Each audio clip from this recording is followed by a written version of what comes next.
What's up, people? Welcome back to another Fractured Daydream video. This time I'm going to talk about new extreme boss, Zwei. Though it is a SPC, basically, but with a win element. And its weakness is just fire. So yeah, I'll be talking about some of the stuff about this boss, just like the Skull Reaper as usual. But other than that, yeah, let's get right into the video itself. But yeah, this fight is actually much longer than the other one, and I'm not gonna lie, they definitely make this boss so much more tankier, and it takes so much longer to fight. And so far, I probably completed like 10 plus times. I didn't really have much time to really play this because I'm pretty busy this month, so I just get on and play whenever I can. So other than that, yeah, I was able to do some runs, and it is not too much differences from the SBC. I mean, it's exactly the same boss, but different element. However, what makes more difficult is that this boss has so much HP compared to the other one, compared to Skull Reaper. It's probably a minimum of double, so... And it definitely have some new moves. As you guys can see, like the light beams that are falling around. It's gonna constantly follow you the entire match. I don't know if you can destroy. I think you can destroy it. The thing is that I don't have I don't really try a ranger to shoot it, so there are some matches I don't see that stuff. Like I don't see that thing up there, but I think you can destroy it maybe unless you're trying to shoot it. But other than that, you really just need to watch out for these like missiles. Really, like these missiles. Sometimes they don't really give you much time to react at all. And that's the main thing this boss really spamming. Are these missiles, because they create like some sort of wind tornadoes, and you definitely don't want to step right into it. But other than that, it's not too bad. It just takes a really long time to fight it because of the HP and because of the animation. This boss itself, you really do need to require enough players to fight it.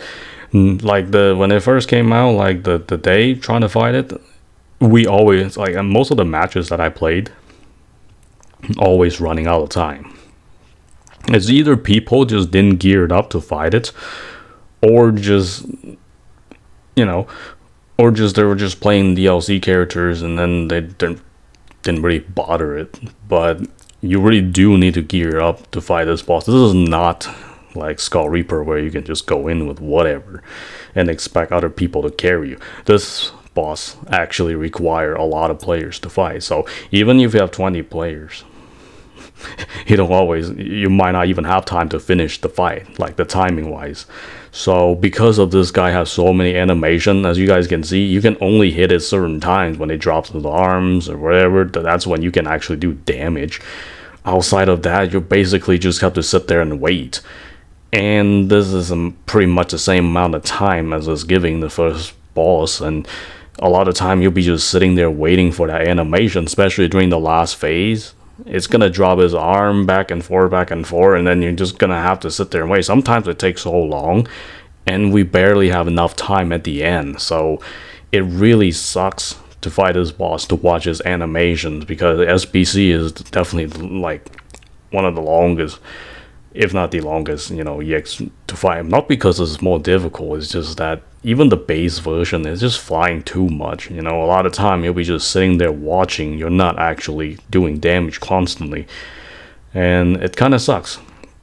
Now the main thing is you really just have to dodge majority of the stuff is thrown at you, but sometimes you still get hit. If you get hit, you get hit. It's not really a big deal. I mean, everybody get hit in extreme, right? I mean, especially like for us, we're playing from North America. Like this is an Asia server. Yeah, you can just guess how much delay there is. Like at minimum of 200 plus ping. Just for the connection. Sometimes you get hit by delay, and like I say, I'm not really surprised. I've seen it all. Like I play in an Asia server for long enough. Sometimes you get hit out of nowhere. still, I mean, there's not much you can do about it. Even if you know you dodged it, it really don't matter. Like like I said, there's so many like clips I can really show from the previous Skull Reaper, EX Ray. It doesn't matter. Like it just you're still gonna get hit even if you dodge it. So other than that, this thing hits pretty hard. You're not necessarily tanking it, and you see those light beams that are following you around. Just make sure you have a notify stun roar or war stun, whatever. Like this is not a notify stun no more, because when you get hit by that beam, you'll actually get stunned for seconds, but not with, like I say, not with notify stun. It's the notify war version to prevent you from getting stuck for seconds, because I knew that because I had a character that without it I had a notify stun, and I thought it would be maybe like Skull Reaper where the electricity hits you and then you get stunned. So apparently I still get stunned after I got hit. So and I realized, oh, I'm just gonna switch to notify roar, and then problem solved. Didn't really need to change too much. But like I said, this boss, you really do need people to play it, and you really do want to contribute for this fight. It is by far, like, yes, you can beat it if you have a good team with setup and stuff, but even with that, the complete rate is not super high compared to Skull Reaper. It's because people just get killed and stuff if they don't gear it up or anything, but it happens. Like I say, this extreme raid boss really do need people to play. If you try it, you know what I mean. It's pretty miserable playing with, like, all the way till the end, and then you run out of time at the end. Like that happened quite a lot, actually, a lot. I do have another a video with, like, we started with 10 players and we actually finished, because majority of these fights you're gonna go back, you're gonna be ends up with like 2 minutes or 1 minute left in the clock when you finish this fight. This boss is like very, very tanky, and they gave it so much HP, and yeah, it definitely takes a while to fight. So like I say, not much of like tips or tricks. I mean, it's just the same thing it does from, like, pretty much all the same does from, like, from the normal version. But this one, you just have to remember not to get hit, that's all, and watch out for the light beams if you get hit, especially a charges move. That's it. But outside of that, really trying to survive, and that's really the best advice, and dodge most of his attack. But other than that, not too difficult as usual. It just hits hard, that's all. It spams a lot. The one thing I really wish they didn't really do is that spam so many missiles and all these light beams and laser at the same time. And, like, dude, I can't even see my screen. Like, there's so many times you're gonna see there's nothing but light shows on the screen. Like, it's literally blind your visions to see what is going on. Like, they spam, like, this boss spam like so many missiles consecutively, and once the missile trigger and then you see all these green lights and then all these light beams just everywhere, it is so hard to see, like, what is going on with this game, like, in the middle of the fight. This is one thing I wish they can tune it down a little bit with all these light shows, because I don't really need. That's the whole reason why I turned it down, the effect, so I don't see my other teammates or anybody besides myself, because it's really easy, especially when these EX bosses just spam and spam and spam, and then as you guys can see, look at my screen, like, I don't even need to tell you, like, it's just so much stuff going on. Like, it's just all the lights that blocks your visions and stuff. Sometimes it's so hard to see if your teammate's down, and very, very difficult to try to revive them. It's like, and some other time when you get killed underneath his arm or his body, you can't revive your teammates, or you can't get revived either. So this is one of the problem I did run into a few times, where it's just so hard to revive teammates. But like I say, if you're not familiar, with the these bosses, just do the T3 and T4. Just get used to it before you go into this fight. Like, whenever there's a counter, try to get the counter, because if you don't, you're gonna end up killing the entire team. So just to make sure to get in the counter as usual. Like, these extreme rate counters are very important. I know some characters cannot get into certain like circles, which is kind of stupid, because they really shouldn't need that, because there are a lot of time where we're down to 10 players, like 8 players. There's no way to do counters. Like, even if you have enough people to do it, because certain characters can only get into certain circles, so it's not like you can just get in any of them. So, which makes a lot difficult for us to counter later on when you have a lot less people. And this new extreme rate kill rates are pretty high. Like, either you're running out of time or you get killed. So the complete rate is alright. Like I say, it is an extremely long fight because of the cutscenes and all you like. All to do, look at that. Like, a lot of time you'll be seeing this boss like doing his thing, but you can't really hit it. That's where we're wasting most of our time, trying to fight this boss, not necessarily just trying to do damage. Because, like I say, if you fight SBC long enough, you know you're not gonna be able to hit it unless it drops his arm or whatever. And outside of that, you just sit and wait. This is the most frustrating part, because like I said, the last phase, it is really long. Like the last like 1.5, 2 HP bar, you're gonna sit there and have to wait. As you guys can see in my videos, I mean, it's just there's only certain time you really can do damage, and outside of that, not a whole lot. And like I said, it's just mostly sitting there and watching and waste time for this boss to do his thing. And difficult wise, not too difficult. Like I said, just be aware of all its move, and that's it. The only thing you really need to watch out is just these light beams. Outside of that, I think it spawns another one or two like at the end, like of the last phase. But certainly you can play any characters you want. It's not really a big deal, but just use whoever you build. I try my tanks. I mean, it's okay. Heathcliff isn't. It's not too bad for this fight. He's a little bit too slow for this fight, because you constantly have to move around and dodge all these stuff. Unlike Skull Reaper, you can literally just sit in like certain spots and then don't really have to move too much. It's a little bit harder to block this guy's attack, because like these light beams and other stuff, you're still gonna get one shot if you get hit. Sometimes. So other than that, we got some like new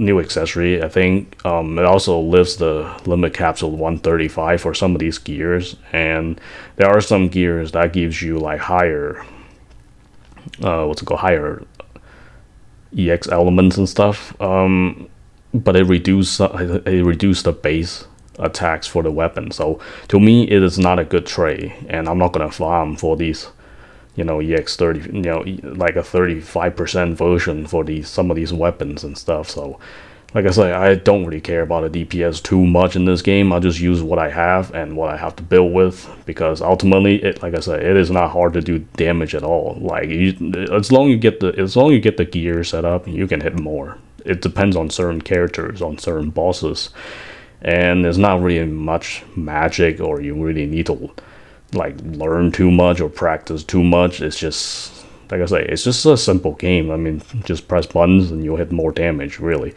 Outside of that, and there's one accessory that you get, is that the like one of the new necklaces with converting HP, converting like it was a HP, like crystal HP, then you get more attacks. So that's a new accessory. You can only get it from this, I think. It's actually not too bad. I haven't get a chance to try it, because like I say, I don't really need to increase too much more damage. But as you can see, the description itself, well, I don't have it in this video showing, but it just basically convert your 30% of your crystal to attack. So maybe you heal a lot less, but you do more damage for a certain amount of time, and that's about it. Now, other than that, just a new hat is It's not bad. Like I say, I mean, there aren't any hats that I really want to use it. Besides just my whale, that's my favorite anyway. So regardless what they add in, I may or may not switch it because it doesn't matter. But it is a cool hat, that's for sure. For people that who wants to use different accessories, for me, I don't use different accessories that much. I just use things I really like. But outside of that, that accessory is awesome though. Other than that, just two more T-shirts for whatever reason. They just have to stick a couple more T-shirts in this game, and people really, really, I guess they really like T-shirts for whatever reason. I don't understand, but. If you never played the AL got a whole bunch of T-shirts. You get all kinds of T-shirts, all kinds of character on there. So I've seen enough T-shirts in my AL lifetime for so many years. I don't really. That's why I don't really care about the T-shirts that much. But outside of that, I just wish that we can get some different, unique stuff like accessories than just having more T-shirts overall for this boss fight, because you're gonna have you get two T-shirts. If I didn't get, I got one of them, but I didn't farm enough, or my luck is not there yet to really get the hat. So I don't know how long it takes for people to farm, but it's probably just gonna be the same as the last extreme raid.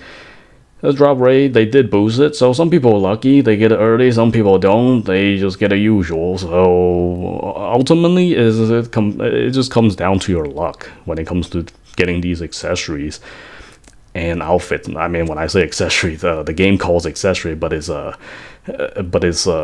outfit. That's what I meant, like the cosmetic, the hat itself. But now there's just two more T-shirt added on there, so it's gonna take some RNG off too as well, because you got three different items, so three different like cosmetics compared to just one hat. So you might get the hat, you might just get the other T-shirts. It could take some time. I haven't get it yet, but I'll definitely gonna try to farm as much as I can when I have time, so I can get that accessory. If I don't get it this month, I'll get it the next couple months hopefully. Like I say, just look at the fight, like how much time left, and it is not fast. This is still a relatively good match. If you have 10 players left, that's still pretty good match. Just because you have 10 plus players left doesn't mean you can finish this fight. There are many times I fought this with like 10 plus and we still couldn't beat it, because like I said, during this phase, just look at it. Like, you don't actually get much chance of attacking. This thing just keeps just resetting, and then you're gonna have to wait, and that happened, and then there's nothing you can do about it. And I really don't like this phase that much, or fighting this guy in general, because it just takes too long, and it really sucks. Because most of the time we're just waiting and waiting. So outside of that, the reason why I didn't really go into there, because we don't have enough people. Like, you don't have enough people or not enough time. Sometimes when you're not gonna have enough time to get in a counter, or gonna have enough people to counter, just don't bother it. So yeah, I was like I said, it comes down to just like a couple minutes or minute. Just because you have like 10 people doesn't mean you're gonna finish the fight. There are many times, like I say, it's gonna run out of time. It's gonna be close, really. So there are many times it actually ran out of time, more often or not. This boss does drain a lot of time. So yeah, it is a fun boss, no doubt about it. But minus the cutscene part, is like just a lot of waiting. But having a good team with like DPS and healer. I mean, this is basically a sniper map, so if you want a DPS, then you very much go with snipers. I mean, it's kind of hard to out DPS these snipers, especially they have the 135 gears, and especially they have all set up, and that's it. This SPC has always been a sniper map, and for mainly snipers. So outside of that, like for me, like I said, I just use characters that I have built, but I'm not gonna spend too much time to build every individual characters, because like I say, not enough Z materials, or RNG still takes a long time to grind just to get the same gear if you want to transfer the effects and other stuff. So it's still gonna take a long time. Other than that, that's pretty much it for this video. And like I say, there is not insane amount of stuff to talk about. This is basically just SBC, and you just have to watch out for those light beams. And that's pretty much it. And hope you guys enjoy it. Until next time.